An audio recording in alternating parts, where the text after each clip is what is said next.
નમસ્કાર દર્શક મિત્રો, આપ જોઈ રહ્યા છો નિર્માણ ન્યૂઝ કાર્યક્રમ હોટ ટોપિક સાથે આપની સમક્ષ હું છું પ્રીતિ તિવારી।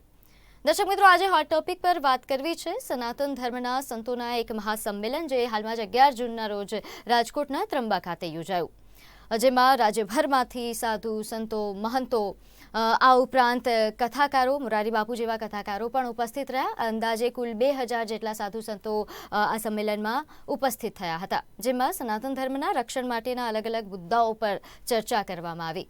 આ મુદ્દાઓ પર વિગતવાર આજે આપણે ચર્ચા કરવી છે અને આ બધી ચર્ચા કરવા માટે મારી સાથે જોડાઈ ગયા છે જાણીતા એવા ધર્મગુરુ ડોક્ટર જ્યોતિર્નાથ।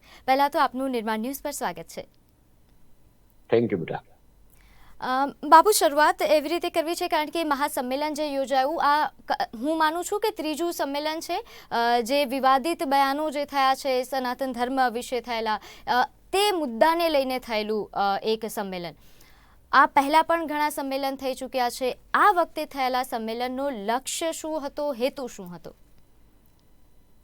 આમ તો સુરત સાથે ગણવામાં આવે તો ચોથું કે પાંચમું સંમેલન થાય। આ સંમેલનનો લક્ષ્ય મૂળભૂત તો એક જ છે કે સનાતન ધર્મના લોકો એક થાય, દેવી દેવતાઓના અપમાન જે કોઈના પણ તરફથી થતા હોય, આમાં તો ખાસ સ્વામિનારાયણ સંપ્રદાયની વાત કરી હતી, પણ તે સિવાય બી ઘણા બધા કરતા હોય તો તેની સામે એક્શન લેવા આવવું જોઈએ, તેની સામે કડક હાથે કાર્યવાહી થવી જોઈએ। અને સનાતન ધર્મના અંદર જે ઘણી જગ્યાએ મતાંતરો કે ફાટાફૂટીઓ છે, ઘણી જગ્યાએ વિસંગતતાઓ જાણી જોઈને ઊભી કરેલી છે, તે નાબૂદ થાય અને સનાતન ધર્મનો પ્રચાર અને પ્રસાર આધુનિક પદ્ધતિથી થાય તેવી એક ગણતરી ક્યાંક આ સંમેલન પાછળનું લક્ષ્ય કહેવાય। રક્ષણ માટેના ધર્મના રક્ષણ માટેનું આ સંમેલન હતું અને જે રીતે આપે જણાવ્યું કે ઘણીવાર એવું, અને આ ધર્મના રક્ષણનું એક મોટું જો પડકાર ગણીએ, એક મોટું સંકટ ગણીએ તો એ જ અત્યારમાં રહ્યું છે। છેલ્લા ઘણા સમયથી જે નિવેદનો સંત સમાજના અમુક સંતો દ્વારા કરવામાં આવ્યા છે, એવા સ્ટેટમેન્ટ્સ જે આપ્યા છે, એ જ મોટું સંકટ ધર્મ સામે સાબિત થઈ રહ્યા છે। તો એને લઈને શું ચર્ચાઓ થઈ, વિગતવાર સમજવી છે, એને લઈને હવે શું પગલાં ભરવામાં આવશે? બેઝિકલી અત્યારે સૌથી પહેલા તો જુદી જુદી સમિતિઓ રચવામાં, એટલે જુદી જુદી સ્ટેજ વાઇઝ ગોઠવણી કરવામાં આવી। તેમાં ગુજરાતના અધ્યક્ષ તરીકે પરમ પૂજ્ય શ્રીનાથ બાપુને મૂકવામાં આવ્યા છે। સમગ્ર હિન્દુસ્તાનની વાત કરીએ તો ધર્મ રક્ષા સમિતિના હેડ તરીકે મુક્તાનંદ બાપુને મૂકવામાં આવ્યા છે। જગતગુરુ શંકરાચાર્ય સંરક્ષક તરીકે એની અંદર જવાબદારી રાખશે। દરેકે પોતાની જવાબદારી નિભાવવી તે જરૂરી છે, ખરેખર એ વાતો થઈ છે। કારણ કે હવે જ્યારે આ મુદ્દા પર વાત જ કરી રહ્યા છે તો આપણે ત્યાં સંત સમાજ એકતા જાળવવા માટે પ્રખ્યાત છે અને દેશમાં એકતાની જ્યારે વાત કરવામાં આવે, એકતા જાળવી રાખવામાં સૌથી મોટું યોગદાન સંતોનું રહ્યું છે।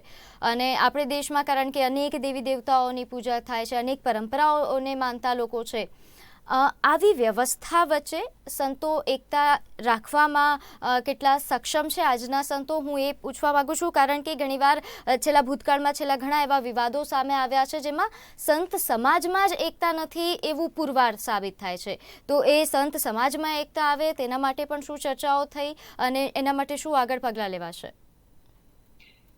ક્યાંક તું સાચી છે એવું લાગે મને, કારણ કે આ સમાજની અંદર જે પ્રક્રિયા છે તેમાં જ્યારે સંત પોતે જ્યારે કામ કરવા નીકળે છે ત્યારે બીજાના સંપ્રદાયના કે બીજા ધર્મના લોકોને કેમ નીચા દેખાડવા એ હોડ ઘણી જગ્યાએ દેખાય છે ને તેની આંધળી દોડમાં હું એમ કહું કે ભગવાનોના અપમાન કર્યા છે। આપણે જોઈ શકીએ છીએ હનુમાનજીના અપમાન, સારંગપુરની મેટર તો આપણે હજુ મગજમાંથી ગઈ જ નથી લોકોના। પછી ત્યાર પછી એમના પુસ્તકોમાં શિવજીનું, બ્રહ્મા, વિષ્ણુ, મહેશ, દેવી દેવતાઓ બધાના અપમાન કરેલા છે। ત્યાર પછી કથાકારોની વાત કરો તો ઘણા બધા કથાકારોએ ઘણી બધી જગ્યાએ બફાટો કરેલા છે। એમાં તમે એક કથાકારના નામ અત્યારે બોલ્યા શરૂઆતની અંદર, તે કથાકારે કૃષ્ણ ભગવાનના પરિવારને નથી છોડ્યો, કે જેની બહુ મોટી બબાલ થઈ હતી, આપ બધા જાણી જ છો, દુનિયા વિદિત છે એનાથી। આજે આવું ન થવું જોઈએ। સંત સમાજ જ્યારે સનાતનની વાતો કરીએ છીએ તો સનાતનના દેવી દેવતાઓની હંમેશા ક્યાંક માન અને અપમાનનું ધ્યાન રાખવું જોઈએ ને માન જ આપવું પડે। હું કદાચ કોઈ ભગવાનને નથી માનતો તો એ ભગવાનનું અપમાન કરવાનું કે ભગવાનને નીચા દેખાડવાનો મારો કોઈ ભાવાર્થ ના હોવો જોઈએ. કારણ કે બેઝિકલી સનાતન એટલે શું એ લોકોને નથી ખબર. આપણે બધા 5 તત્વો એટલે 5 એલિમેન્ટ્સ થી મૂળ વાત કરીએ અને પછી પંચદેવો પર આવીએ છીએ. પંચતત્વની વાત કરો તો એનું મહત્વ છે, પંચદેવોની વાત કરીએ તો તેનું મહત્વ છે. કારણ કે તેમાં આકાર, પ્રકૃતિ, સ્વીકૃતિ, સંસ્કૃતિ અને સ્મૃતિ ને શ્રુતિ આ બધું જ સાથે વળી લઈ અને આ આખી પ્રણાલી ઊભી થયેલી છે. આમાંથી ક્યાંક કોકને મન થયું, કોક બીજા માતાજી ઉભા કરી દીધા, પણ તેની અંદર મૂળભૂત તમારા દેવી દેવતાઓને ભજવામાં તમે બીજા દેવી દેવતાઓનું અપમાન કરો, બીજા સંપ્રદાયના લોકોનું અપમાન કરો, એ રીતની વાતો જયારે ઊભી થાય ત્યારે ક્યાંક આપણે કડકાઈ બતાવવી પડે. આ સમિતિ જે આજ ગઈકાલે બી થયું તે 5મું છે. ખાલી સંમેલનો કરવાથી કશું નહીં થાય, આની અંદર કોન્ક્રીટ પગલા લેવા જોઈશે. અને પગલા લેવામાં ક્યાંક સંતો ઢીલા પડે છે, કારણ કે દરેક સંત જુદી જુદી પ્રક્રિયાથી જોઈએ. અને બીજું ઈર્ષાનું કે કોમ્પિટિશનનું કારણ એ પણ છે કે સંતો હવે થઈ ગયા છે ક્યાંક ને ક્યાંક વેપારી. મારા શબ્દ ખરાબ લાગશે, કડવા લાગશે. ધર્મ અને ધંધો, ધર્મ ધંધામાં હોવો જોઈએ, ધર્મ કુશાગ્રતા કાર્યમાં હોવો જોઈએ કે જ્યાં તમારી અંદર નીતિ રીતિ બધું આવે. પ્રત્યે અહીંયા ગાડી તો ધર્મને જ ધંધો બનાવી દીધો છે. ઘણા બધા સંપ્રદાયો અને ઘણી બધી પદ્ધતિઓ કોર્પોરેટ સેક્ટરથી ચાલે છે. સમજો, આજે આ બધી વસ્તુના લીધે મૂળભૂત લોકોની લાગણી હતાહત થાય છે. લોકો, કારણ કે આ એક પ્રણાલી સાવ ખોટી છે. ક્યાંય પણ આ મૂળભૂત આપણી પરિભાષામાં કહીએ તો કે મારા મા બાપ સારા છે, તમારા મા બાપ ખરાબ છે, એવું કહેવાનો કોઈ અધિકાર નથી. કોઈને દેવતાનો અપમાન કરવાનો અધિકાર નથી, ચાહે ધર્મ કોઈ પણ હોય. બિલકુલ. અને જે રીતે આપે જણાવ્યું કે આજે કારણ કે ધર્મના નામે ધંધાનું પ્રમાણ ખૂબ વધી ગયું છે, ખૂબ કડવી હકીકત છે. પરંતુ હવે એનું કંઈક અંત, એનું કંઈક નિષ્કર્ષ લાવવું પડશે. કારણ કે આ જે સંમેલન થયું એ પણ હું માનું છું કે આવા બધા મુદ્દાઓ પર એક ઉકેલ લાવવા માટે, આવું કંઈ ન થાય એના માટે જ સંમેલન મળ્યું હતું. તો શું આ સંમેલનમાંથી કોઈ એવું નિષ્કર્ષ ન મળ્યું, કોઈ એવી રણનીતિ ન ઘડાઈ કે જેથી આવું કરતા લોકો, જે પહેલાં તો બફાટ કરતા લોકો માટેના સંતો માટે કોઈ કડક પગલાં લેવાય, અને સાથે સાથે ધર્મના નામે કોઈ ધંધો થઈ રહ્યો છે અથવા ધર્મના નામે ખોટી વાતો જો ફેલાવવામાં આવી રહી છે સમાજમાં, તો એને અટકાવવા માટે કડક પગલાં લેવા માટેની કોઈ ખાસ રણનીતિ બનાવાઈ છે કે ફક્ત ભાષણબાજીઓ માટેનું જ સંમેલન હતું? અત્યારે તો એવું જ લાગે છે કે ભાષણબાજી માટેનું સંમેલન હતું. કારણ કે હું કડવો લાગીશ ફરી કહું છું, કારણ કે બેઝિકલી જગતગુરુ શંકરાચાર્યને તો ખબર પણ ના હોય કે નીચે શું ચાલી રહ્યું છે.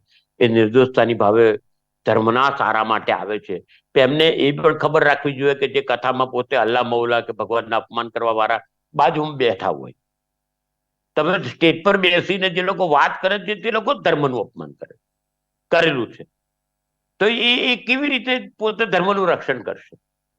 રક્ષક પોતે ભક્ષક બને એ પ્રક્રિયાની વાત આવે છે. ખરેખર ધર્મનું રક્ષણ કરવા માટે ઉભો રહેનાર માણસ શેરનાથ બાપુ છે કે એવા ઘણા બધા સંતો છે કે જે સક્ષમ છે આવવા માટે, પણ એ પણ ક્યાંક ને ક્યાંક આ બધા સાથે રહીને કામ કરવાના હોવાથી કઈ મતલબ હોતો નથી. પ્રીતિ અહીંયા ગાડી બધા જ ઉભા રહીને વાત કરતા હતા, અને કાલે કોઈ પ્રોગ્રામ હોય સ્વામિનારાયણ સંપ્રદાયનું એમને નિમંત્રણ આપ્યું હોય તો આ બધા થઈ જઈને ઉભા રહેશે. તો એ રીતે ધર્મનું રક્ષણ ન થાય.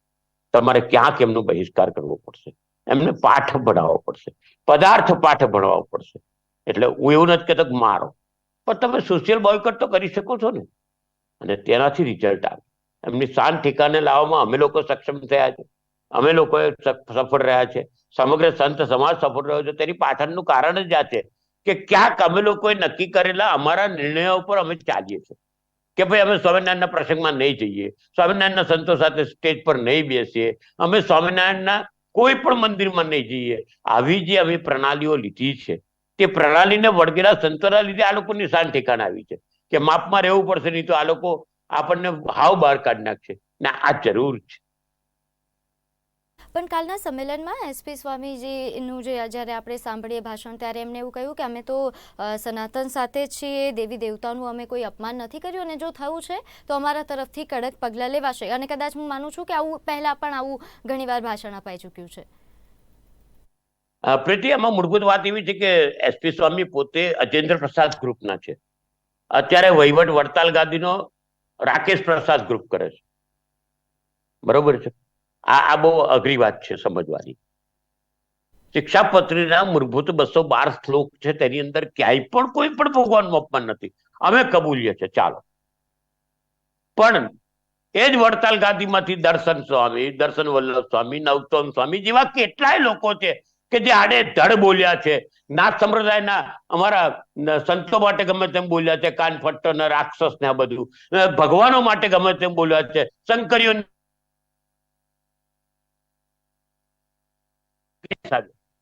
કેવી રીતે ચલાવાય? આ ક્યાંય પણ ચલાવી લેવા માટે યોગ્ય હોતા નથી. હવે જ્યારે આ મુદ્દાઓ પર વાત કરી રહ્યા છે, કારણ કે સંમેલનમાં ફક્ત આ મુદ્દાને બીજા પણ અન્ય ઘણા બધા મુદ્દાઓ છે સનાતન ધર્મ સાથે જોડાયેલા, તેના પર વાત થઈ હતી. એના પર હું વાત કરીશ, કારણ કે એના પણ બહુ મહત્વપૂર્ણ સવાલો છે. પરંતુ એક છેલ્લો સવાલ, હવે જ્યારે વિવાદ થઈ જ રહ્યા છે, આપ પણ માનો છો કે અત્યારે બધા જ સમુદાય વચ્ચે, સંપ્રદાય વચ્ચે અલગ અલગ પ્રકારના વિવાદો છે, એ વિવાદને ખતમ કરવા માટે, એક એકતા લાવવા માટે, કોઈ પણ દેવી દેવતાઓનું અપમાન ન થાય, કોઈ પણ પ્રકારની કોઈને નીચું દેખાડવાનો પ્રયાસ હવે આગળ ન થાય, તેના માટે શું કરવું જોઈએ અને શું નથી થઈ રહ્યું? જો એક વાત કહું કે સમાજમાં 18, 19 વર્ષની અમારા બધાની મહેનત પછી હવે સંપ્રદાયમાંથી બહાર નીકળીને સંતો એક થઈને બેસતા તો થયા. પહેલા ઘણા બધા વખતથી, ઘણા પહેલા એવું હતું કે એક સંપ્રદાયના સંત બેઠા હોય તો બીજા સંપ્રદાયના સંતો ના બેસે. આ હુસાતુસી બંધ થઈ છે અને એક સારું પરિણામ અમને દેખાઈ રહ્યું છે. હવે વાત એકતાની છે તો ધીમે રહીને અને ધીરે ધીરે અને ફ્રૂટફુલ લાઈન પર લઈ જવાની કોશિશ તો થઈ રહી છે. અને જ્યાં જ્યાં ખોટું થયું છે તેની સામે અમે સનાતન સંત સમિતિના રાષ્ટ્રીય અધ્યક્ષ તરીકે કહીએ કે અમે કોર્ટમાં કેસો ફાઇલ કરવાની તૈયારીઓ થઈ ગઈ છે. અમે 3-4 વર્ષથી અભ્યાસો કરતા હતા પુસ્તકો પર, તે બધા શોધી કાઢેલા છે. તેના પુરાવાઓ એકત્રિત કરવા પડે, કોઈ પણ જગ્યાએ એમને લડવા ન જવાય. એટલે એ બધી જ તૈયારીઓ થઈ છે ને હવે એ બાબતે ઉગ્રતાએ આગળ વધશે. હિન્દુ એકતાની છેલ્લા ઘણા સમયથી સંતો વાત કરી રહ્યા છે, તો આ હિન્દુ એકતા ત્યારે જ થાય જ્યારે સંતો વચ્ચેની એકતા સ્થપાય. હા, જરૂરી છે. જ્યારે સંતો વચ્ચે એકતા ન જ હોય ત્યાં સુધી તમે સમાજમાં એકતા ન લાવી શકો. સમાજમાં કોમી વૈમનસ્યની વચ્ચે કોમી એખલાસ અને કોમીનું શાંતિપૂર્ણ વાતાવરણ ન ઉત્પન્ન થાય એ જરૂરી છે ને એ ઉત્પન્ન કરવા માટે સંતોની એકતા ખૂબ જરૂરી છે. આમાં વિખવાદ ઉત્પન્ન કરે છે, કોઈ આવા વિવાદિત જ્યારે સ્ટેટમેન્ટ આપે છે ત્યારે દંડની વાત આવે. પહેલા એક સમય એવો હતો કે રાજદંડની ઉપર ધર્મદંડને માનવામાં આવતો હતો, હવે ઊંધું થઈ ગયું છે, એના કારણે આવી સ્થિતિ છે. ધર્મદંડ નથી, ધર્મની ઉપર પકડ જ્યારથી દેશ આઝાદ થયો ત્યારથી કોઈ પણ હિસાબે આપણે બંધારણની પરિભાષામાં જીવતા થયા. એટલે બંધારણ ખોટું છે એવું નહીં કહું, પણ ધર્મની જે બંધારણ હતું તે ખલાસ થઈ ગયું છે. હવે બંધારણ ધર્મની ઉપયોગ વોટ બેંક તરીકે થાય છે ક્યાંક ને ક્યાંક. ક્ષમા કરજો, ક્યાંક વધારે પડતું લાગે પણ સત્ય હકીકત કહું છું, કડવું સત્ય છે આ. એટલે ધર્મની અગત્યતા ક્યાંક દરેક જગ્યાએ અલગ અલગ થઈ ગઈ છે. એ પ્રક્રિયામાંથી બહાર નીકળીને જ્યારે એકતા થાય ત્યારે ખબર પડી જશે કે આ લોકો પાસે જૂથ છે, આ લોકો જ મહત્વનું કામ કરે છે ને આ જ સમાજમાં રિવોલ્યુશન લાવે છે. ત્યારે એ ધર્મની કિંમત થશે કોઈ પણ જગ્યાએ. અને મહત્વની વાત એટલી જ કડક છે ને અઘરી લાગે તેવી છે કે આ સમાજની અંદર જ્યાં સુધી સંતોની પ્રોપર એકતા ન આવે ત્યાં સુધી આવું જ જોવા મળે. પ્રતિ એટલે હવે એ એકતા તરફ આગળ વધી રહ્યા છે ને એકતા ઘણા અંશે ફરી કહું કે દેખાઈ રહી છે. અને આજે તમે જોયું હોય કે ઘણા બધા પ્રસંગોમાં જયારે પ્રસંગોપાત પહેલા જે પબ્લિક દેખાતું હતું તેના કરતા હવે લોકો વધારે ઉત્સવોમાં આવતા થયા, યંગસ્ટર્સ જોડાતા થયા છે. મહત્વની વાત છે કે ઘણી જગ્યાએ આ લોકોને આકર્ષવા માટે મોડર્નાઇઝેશનનો કે મોડર્ન ટેકનોલોજીનો ઉપયોગ કરવો પડતો હોય છે. તે કરવો પડશે અને એમને એ પ્રમાણે એમને એટ્રેક્ટ કરવા પડશે. યુવાઓ પર કદાચ સંમેલનમાં પણ ચર્ચા થઈ હતી એવું મને જાણવા મળે છે કે યુવાઓને સનાતન ધર્મના રક્ષા માટે હવે પ્રેરિત કરવામાં આવશે અને વેદાંત યુનિવર્સિટીની પણ વાત થઈ ત્યારે યુવાઓ સાથે જોડાયેલી જ એક વાત હમણાં છેલ્લા થોડા સમય પહેલાં જે બ્રેઇન વોશની ઘટનાને હું વિગતવાર નહીં જણાવું, આપને ખ્યાલ જ હશે. આવી જ્યારે ઘટનાઓ બની રહી છે, બાળકોને જો બ્રેઇન વોશ કરવામાં આવતા હોય તો આ વચ્ચે તમે યુવાઓથી સનાતન ધર્મનું રક્ષણ કઈ રીતે કરી રહ્યા છો, આટલી કટ્ટર રીતે, એવું છે? ના, એકચ્યુઅલી શું છે કે એ ક્યાંક ગુરુકુળમાં ભણતા વિદ્યાર્થીઓ છે, તેમને આ લોકોએ પટાવી ફોસલાવી કે બ્લેકમેલિંગ કરી, ક્યાંક એ લોકોએ સ્કીપગોસ્ટ બનાવેલા છે. એવા કેસો છે. તેની સામે અમે મા બાપને રક્ષણ આપીને મા બાપને છોકરાઓની સાથે કાઉન્સિલિંગ કરીને એને સુધારવાની કોશિશ કરીશું. બીજા નંબરમાં ઘણી બધી જગ્યાએ યુવા વર્ગો સાથે અમે સતત એટેચમેન્ટ છે. પછી યુવાનોને જે પ્રમાણે ડિજિટલાઇઝેશનથી વાત કરવાની, સોશિયલ મીડિયાના ઉપયોગો વારંવાર એ બાબતે સતત કાર્યરત છે અને એ લેવલે પહોંચી ગયા છે કે યુવાનો અમારી સાથે જોડાયા છે. એટલે એ યુવાનોને એકત્ર કરી અને સાચી સમજ, ખરેખર પ્રોબ્લેમ એ છે કે ધર્મની સાચી સમજ નથી. કંકુનું તિલક કેમ કરવું, ચંદન કેમ ચડાવવું, ચોખા કેમ ચડાવવા, પંચામૃત કેમ ચડાવવા, આવી ઘણી બધી વસ્તુ એવી છે કે જે લોકોને ખબર જ નથી. આ વિષય જયારે લોકો સમક્ષ આવશે, સમજાવી રહ્યા છે અમે ધીરે ધીરે, એટલે એ આવશે એટલે ધીરે રહીને એની અસર થશે ને થઈ રહી છે. એ રિવોલ્યુશન દેખાઈ રહ્યું છે અને એ જ સનાતનની એકતા વધારે મજબૂત બનશે. બિલકુલ. હવે આ વિષય પર આપણે ચર્ચા જ કરી રહ્યા છીએ, તો હમણાં નવી શિક્ષણ નીતિમાં જે ગીતાના પાઠોનો સમાવેશ થયો છે તેને લઈને પણ આપની પ્રતિક્રિયા જાણવા માંગીશ. ભગવદ્ ગીતાના પાઠોનો જે અભ્યાસ શિક્ષણમાં લાયા છે તે ખરેખર સરાહનીય કાર્ય છે. અમે તો અમારા વખતમાં કહેતા હતા, એટલે અમે બહુ, હું જે વાત કરું તો અર્લી એજની વાત કરું, 72, 73, 74, 75માં અમે માંગણી કરી હતી ને અત્યારે કહીએ છીએ કે આ હોવું જોઈએ. આજે શિક્ષણની અંદર જ્યાં સુધી ધર્મ નહીં આવે ત્યાં સુધી ધર્મ અંગેની સમજ નહીં આવે. કારણ કે સમજ લેવા માટે કોઈ સ્પેશિયલ પુસ્તકો લોકોને વાંચવાનો હવે કંટાળો આવે છે. ત્યારે એ શિક્ષણના બહાને એને ઉતારવામાં આવશે. આપણે નાના હતા ત્યારે જડ કમળ દડ છાણી બાળા કરીને એ વાર્તાઓ ધીરે ધીરે ધીરે ધીરે આપણા દિમાગમાં ગોપીઓની એની વાર્તાઓ આવી અને તેનાથી આપણને ધર્મનું જ્ઞાન થયું. એ બધું ક્યાંક વિસરાતું હતું. વચ્ચે આખો એક સમય એવો ગયો 15-20 વર્ષના અભ્યાસનું કે જેની અંદર બધું મોડર્નાઇઝેશન લાવવામાં, પણ હવે એને ફરી જરૂર ઉત્પન્ન થઈ છે અને આ લાવી રહ્યા છે. અમે વેલકમ કરીએ છીએ. બિલકુલ. એક છેલ્લી પ્રતિક્રિયા આપની એ પણ લેવી છે, કારણ કે આ સંમેલનની અંદર એક સૌથી મહત્વપૂર્ણ વિષય પર ચર્ચા થઈ જેને અત્યારે સૌ કોઈ ચર્ચા કરી રહ્યા છે, ગૌ માતાને રાષ્ટ્રીય પ્રાણીનો દરજ્જો આપવાની માંગ પર. અને આ માંગ તો છેલ્લા ઘણા વર્ષોથી થઈ રહી છે અને છેલ્લા 10 વર્ષથી તો એવી સરકાર છે જેને આપણે એવું માનીએ છીએ કે હિન્દુવાદી વિચારધારાવાળી સરકાર છે. છેલ્લા 10 વર્ષમાં આ સરકાર પાસેથી જો આપણે આ માંગને સ્વીકાર ન કરાવી શક્યા હોય તો હવે તો એ ટેકાવાળી સરકાર છે, તો હવે શું અપેક્ષાઓ લાગી રહી છે? 10 વર્ષની અંદર તમે જે વાત કરો છો તે વાત બહુ સત્ય છે. હિન્દુ ધર્મની વાત કરો તો હું સનાતનની અંદર ગૌ માતા એ રાષ્ટ્રમાતા ઘોષિત કરવી જોઈએ. કારણ કે ગૌ માતા વિશ્વસ્વ માત્ર એવું કીધું છે. ગૌ માતા ખાલી ભારતની વર્ષની નહીં, વિશ્વની અંદર માતાની વાત છે. કુરાનમાં પણ ગાયનું એક અલગ મહત્વ આપેલું છે. ગાય પણ મહત્વની વાત એ છે કે ઘણા બધા લોકો તમે કહેતા હો કે આ સરકાર, તમને કદાચ ખબર નહીં હોય પણ 2014 પછી આપણે વર્લ્ડના 2nd નંબરના 14 પછી, એટલે સમજી લેજો, 2014 પછી આપણે વર્લ્ડના ગૌમાંસ એક્સપોર્ટ કરવાના 2nd નંબરના દેશ તરીકે આપણે સ્થાપિત થયા છે. એટલે આ દેશમાં રોજની હજારો ગાયો કપાય છે અને તે સરકારી કતલખાનામાં કપાય છે. એટલે આ દેશમાં મનછા છે નહીં. મનછા ઊભી કરાવી પડશે ને તે લોક જોવાળ વગર આ મનછા ઊભી નહીં થાય. પણ અત્યાર સુધી, કારણ કે આટલા સમય આપણી પાસે એક મોકો હતો એવું કહી શકાય, આ જે આપ કહો છો કે આ ઈચ્છા મનછા ઉત્પન્ન કરાવવાની, તો આટલા વર્ષમાં શા માટે ન થઈ શક્યું? શું પડકારો આવ્યા અને હવે થશે તો એની પાછળના શું કારણ હશે? ભારત દેશ એ વૈવિધ્યપૂર્ણ દેશ છે. તમને કદાચ નાગાલેન્ડ, મેઘાલય, અરુણાચલ બાજુ જાઓ તો ત્યાંની જીવનની પ્રણાલીમાં બધું જુદું છે. આપણી પ્રણાલી જુદી છે. આપણે જે બીજા દેશ રાજ્યની વાતો કરીએ તો જુદું છે. દક્ષિણના ઘણા રાજ્યોમાં જુદી પ્રણાલી છે. હવે તમને કહું કે આપણે ત્યાં માછલી ખાવી એ વર્જિત છે, એટલે કે આપણે નોનવેજ તરીકે ગણીએ છીએ. જ્યારે તમે પશ્ચિમ તરીકે ઉત્તર પશ્ચિમના રાજ્યો કે દક્ષિણ પશ્ચિમના રાજ્યોમાં તમે જતા રહો તો એવું કે ફિશ ઇઝ સી વેજીટેબલ, એટલે દરિયાઈ વનસ્પતિ છે ને ખવાય, બ્રાહ્મણો ખાતા હોય છે. આવી વાતો છે. દરેકની પ્રણાલીઓ જુદી છે. એટલા માટે અને જ્યારે ઉભો કરીએ છીએ પ્રશ્ન ત્યારે દરેક પોતાના મતદારને ધ્યાનમાં લઈને વાત કરતો હોય. ભારતીય જનતા પાર્ટીના એક નેતાએ એવું કીધું હતું, એક અત્યારના મંત્રી, ત્રીજી ટર્મમાં પણ અત્યારે મંત્રી છે તેવી વ્યક્તિ એવું કીધું હતું, મેં બીફ ખાતા હું, મેરા ક્યાં ઉખાડ લો. એટલે તમે વિચાર કરો કે આ દેશની આ હાલત છે. પોતાના જ પક્ષમાં એવા લોકો છે કે જે નથી સપોર્ટ કરતા આ મેટરને. એટલે મહત્વની વાત છે, આ નિર્ણયને લોકજુવાળ વગર ઉભો કરીને એને નિર્ણય લાવવા જશો તો નહીં લાવો.